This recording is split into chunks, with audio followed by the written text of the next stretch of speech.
Megastar Chiranjeevi హీరోగా మాలిడి వాసిష్ఠ దర్శకత్వంలో తెరకెక్కుతున్న సోషో ఫ్యాంటసీ మూవీ విశ్వంబర భారీ అంచనాలతో రూపొందుతున్న ఈ చిత్రాన్ని సంక్రాంతి కానుకగా జనవరి 10న విడుదల చేయనున్నట్లు ఇప్పటికీ ప్రకటించారు. అయితే పండుగ రేసు నుంచి ఈ సినిమా తప్పుకోవడం ఖాయమని సోషల్ మీడియాలో ప్రచారం జరుగుతుంది. ఇటీవల చిరంజీవి చికెన్ గున్యాతో బాధపడగా షూటింగ్కు నెల రోజులు గ్యాప్ ఇవ్వడమే దీనికి కారణమని కూడా తెలుస్తుంది. చిరు పూర్తిగా కోలుకోవడానికి కొంత టైం పట్టే ఛాన్స్ ఉంది. ఈ ప్రభావం సినిమా రిలీజ్పై పడుతుండడం వాయిదా తప్పదనే న్యూస్ వినిపిస్తుంది.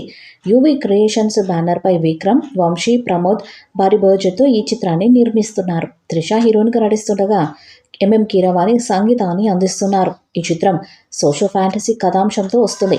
3 లోకాలకు సంబంధించిన కథతో ఈ చిత్రాన్ని నిర్మిస్తున్నారు. దాదాపు 200 కోట్ల భారీ బడ్జెట్ పెట్టినట్టు సమాచారం. చిరంజీవి కెరీర్లోనే అత్యంత భారీ బడ్జెట్తో ఈ సినిమా తెరకెక్కుతుంది. పాన్ ఇండియా లెవెల్లో అన్ని భాషల్లో ప్రేక్షకుల ముందుకు రాబోతుంది. ఇప్పటికే ఈ సినిమా దాదాపు 80% టాకీపాడ్ను పూర్తి చేసుకుందని తెలుస్తుంది. అతి త్వరలోనే ఈ సినిమా షూటింగ్కు గుమ్మడికాయ కొట్టనున్నారు. ఇక ఈ సినిమాను వచ్చే ఏడాది సంక్రాంతి పండుగను పురస్కరించుకొని విడుదల చేయడానికి సిద్ధంగా ఉన్నారు మేకర్స్. ఇక ఈ సినిమా పాన్ ఇండియా లెవెల్లో రాబోతున్న నేపథ్యంలో వివిధ భాష చిత్రాల్లో నటిస్తున్న స్టార్ సెలబ్రిటీలను కూడా ఈ మూవీలో భాగం చేశారని తెలుస్తుంది.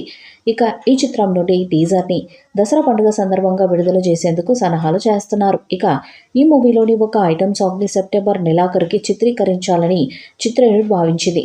చిరంజీవి కోలుకొని సెట్స్కు రాగానే ఈ ఐటెం సాంగ్ చిత్రీకరణ జరుపుతారని తెలుస్తుంది. ప్రస్తుతం విశ్వంబర షూటింగ్ చాలా వరకు పూర్తయిపోయింది. కొన్ని సన్నివేశాలు, ఒక పాట చిత్రీకరణ మాత్రమే మిగిలి ఉంది. ఇక సినిమాపై ఉన్న భారీ అంచనాలను దృష్టిలో పెట్టుకొని చిత్ర బృందం పోస్ట్ ప్రొడక్షన్, విఎఫ్ఎక్స్ పనులను కూడా చురుకుగా చేస్తుంది. ఇక మూవీ స్టార్ట్ చేసినప్పుడు చిరు 2025 సంక్రాంతిపై ఖర్చు వేసిన విషయం తెలిసిందే. 2025 సంక్రాంతికి విశ్వంబర రిలీజ్ కానుందని ఆఫీషియల్గా అనౌన్స్ చేశారు. కానీ ఇటీవల కాలంలో వచ్చే ఏడాది సంక్రాంతికి రిలీజ్ కాబోతున్న సినిమాల సంఖ్య పెరగడంతో విశ్వంబర పోస్ట్ పోన్ అవుతుందని రూమర్స్ కూడా చక్కర్లు కొట్టాయి. ఇప్పుడు వాయిదా పడుతుందని టాక్ వినిపిస్తుంది. మరి విశ్వంబర వాయిదా పడుతుందా లేదా సంక్రాంతికి వస్తుందా అన్న చూడాలి. ఈ వీడియోపై మీ అభిప్రాయాన్ని కామెంట్ బాక్స్లో తెలియజేయండి. వీడియో మీకు నచ్చితే లైక్ చేయండి, షేర్ చేయండి, కామెంట్ చేయండి. మరిన్ని అప్డేట్స్ కోసం మన ఛానల్ని సబ్స్క్రైబ్ చేయండి. అలాగే పక్కన ఉన్న గట్టి సింబల్ గట్టిగా కొట్టండి.